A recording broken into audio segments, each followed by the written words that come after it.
Welcome back. The Pentagon's climate risk analysis is supposed to be out soon. The department says it will have implications for the national defense strategy. Defense Secretary Lloyd Austin's also starting a climate working group to confront climate change. Lachlan Carey is an associate fellow in the Energy Security and Climate Change Program at the Center for Strategic and International Studies, and writing about climate along with Samuel Brannon and Sarah Ladislaw in War on the Rocks. Lachlan, welcome. Thanks for coming on the program. You get in this piece that you and your colleagues write at the problem. How do we translate things like working groups into stuff that actually happens and not stuff that people just talk about?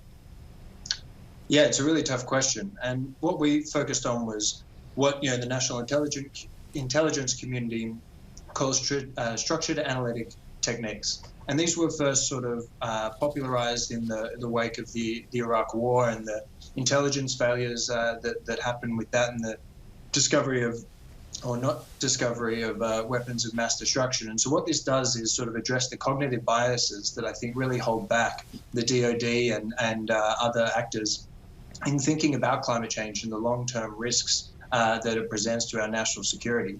And so what we ran was a what-if scenario based in 2030, when the world essentially faces a Dust Bowl 2.0, a once-in-1,000-year drought. There are 300 million displaced persons, 2 million of whom are on the southern border.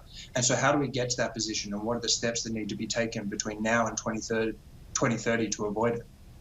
What is the Defense Department's role in mitigating climate changes?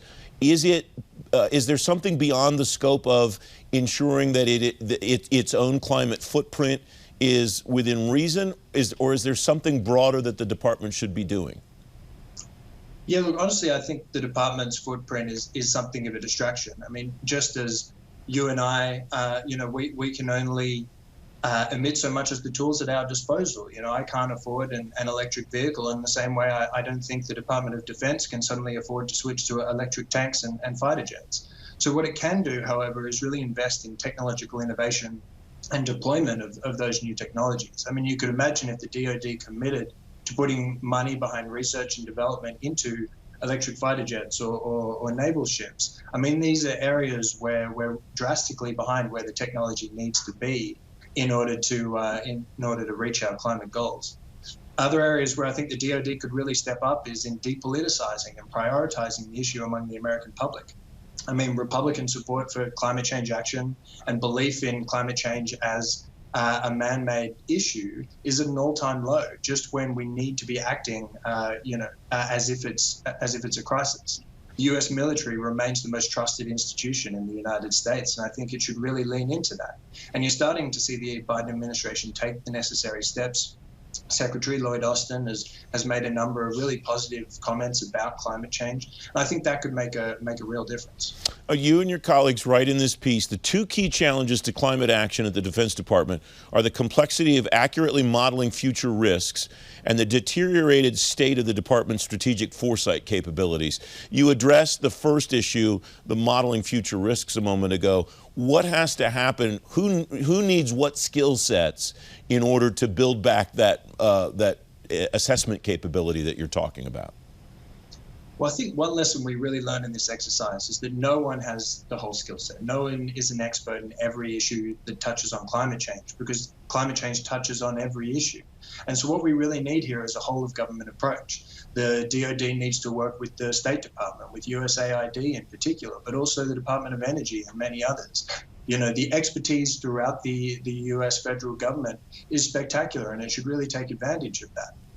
But in saying that, there are very specific national security concerns, and I think the department could step up its investment in the human capital and the risk analysis tools that would take to really make the most of that expertise.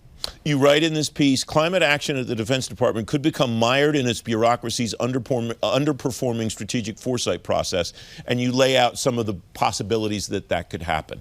What steps do you think would prevent that from happening? What would stop that from happening to fulfill the vision that you're describing?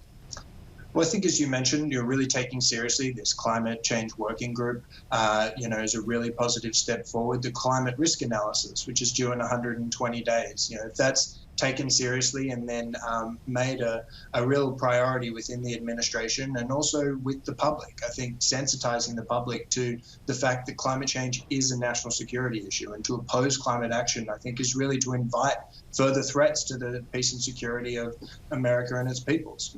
And so I think, the tools are in place. The next step is really to move beyond the sort of short-term thinking that typically takes place when one thinks about climate change. You see a lot about sea level rise in Virginia and how this might affect military installations. And yes, this is an extremely important issue, but what happens, 10, 20, 30 years from now? These are much harder questions to address. How does it affect the relationship with our allies, the broader geopolitical environment?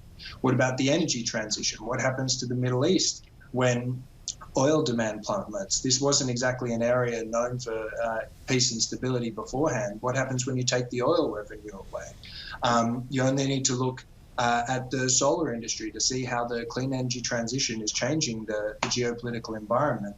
45% of the global supply of polysilicon for solar panels is manufactured in Xinjiang.